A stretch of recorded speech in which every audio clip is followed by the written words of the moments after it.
இயேசுவை சிலுவையில் அறைந்த அன்று இரவு என்ன நடந்தது? அவர் ஆவி அவரை விட்டு பிரிந்து பாதாளத்திற்குச் சென்றது. பாதாளம் அவருக்கு முன்பாக நடுங்கியது.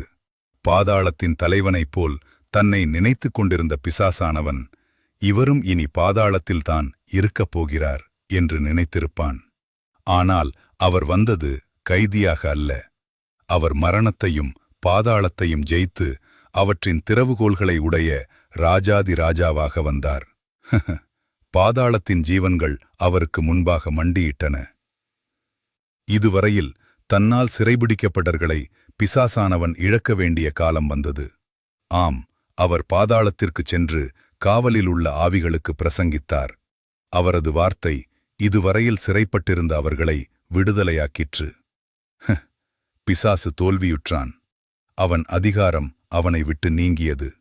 ஆனாலும் அவனுக்கு சிறிது காலம் கொடுக்கப்பட்டது. எதுவரையில் தெரியுமா? பிதாவின் வலது பாரசத்திற்கு எடுத்துக்கொள்ளப்பட்ட இயேசுவானவர் அரியணையில் அபிஷேகம் பண்ணப்படும் நாள் வரைக்குமே. அந்த காலம் நெருங்கிவிட்டது. இயேசு சொன்ன அடையாளங்கள் நம் கண்முன்னால் நிறைவேறுகின்றன. நாமே இந்த கடைசி காலத்தில் உள்ள மக்கள். தனக்கு கொஞ்ச காலம் மாத்திரமே உண்டு, தன் முடிவு நித்திய அக்கினி என்று தெரிந்த பிசாசானவனே அநேக மக்களை அக்கினிக்குள் தள்ள விழிப்புடன் செயல்படும்போது நமக்கு ஒரு நித்திய ராஜ்யமும் அழிவில்லாத கிரீடமும் உண்டு என்று தெரிந்த நாம் நம் தேவனுக்காக என்ன செய்கிறோம்?